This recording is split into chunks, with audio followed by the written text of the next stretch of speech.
Are you Google-eyed with confusion over net neutrality? Have you ever thought about where your internet comes from, or who is responsible for it? What if someone controlled what you could or could not see?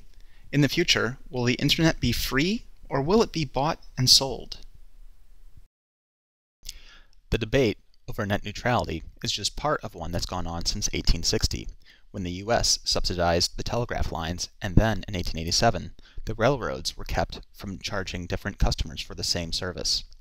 The internet has grown since its inception in the 1960s and exploded in the 1990s.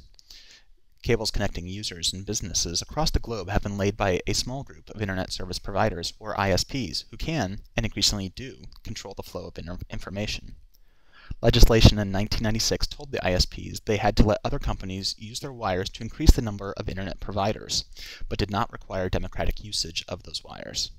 In 2005, the Supreme Court went in favor of the ISPs, effectively ruling that the line-owning ISPs were not telecoms and didn't have to share. Net neutrality is the idea that public information networks treat everything equally, allowing the internet to carry every form of information and support every kind of application. Key players range from the companies that create, the ISPs that carry, and users who consume and in increasing numbers produce information.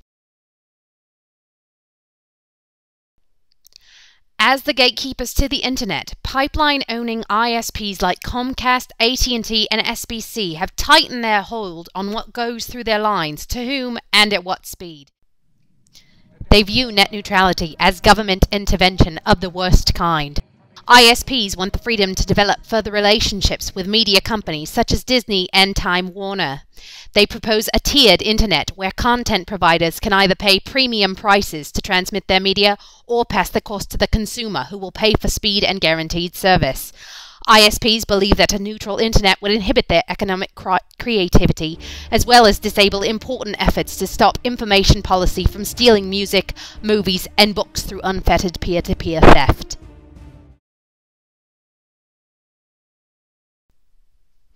Content providers like Google and eBay have earned millions from online business and have a big stake in this game. Once garage-style startups, they were the first to enjoy the benefits of an internet without boundaries or limitations. Respectful of their humble origins, these online giants have joined together to promote and form the Open Internet Coalition, which believes that all content providers should have equal access to their audience and are thus against the ISP's fee system. The fear is that content providers who aren't rich enough to afford the fees would have their content shunted into slower, low-priority bandwidth speed, resulting in the large media companies who can pay the fees dominating access online.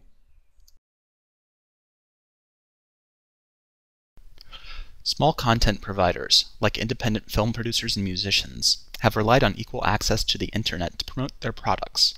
The Independent Film and Television Alliance responded to the Motion Picture Association of America's denunciation of net neutrality by stating, "The issue is not whether government should regulate the internet, but whether there will be effective oversight to prevent a handful of corporate giants from imposing their own version of private regulation to the public's detriment." Artists, such as OK Go and Moby, have taken public stands in support of net neutrality, lobbying Congress to ensure neutrality so that others may benefit from it, as they have. Net neutrality is important to me. It's a principle for everyone to have an equal voice. Without it, small companies will have to pay extra broadband fees to compete for customers against bigger rivals. Suppose you call your local pizza shop. Instead of getting Joe's Pizza right away, you get a message saying, "We'll connect you to Joe's Pizza in a minute, but if you want, we can connect you to Pizza Hut right away."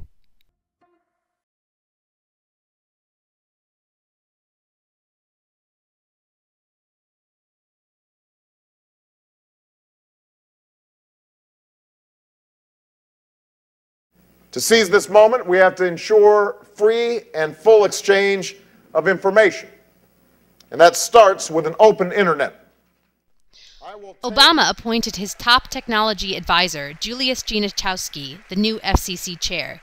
Genachowski aided in crafting a technology platform that supported net neutrality rules and is likely to push for more net neutrality regulations.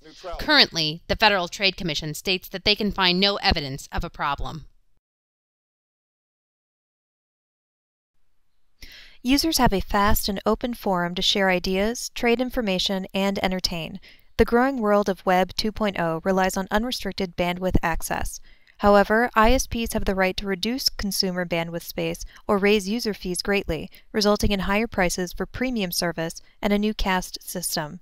Users may have to defend their rights to visit whatever websites they choose. For example, users with Comcast had their access to online file sharing services slowed last year. Web users cannot afford to lose user-generated and distributed applications or have web creativity stifled or censored.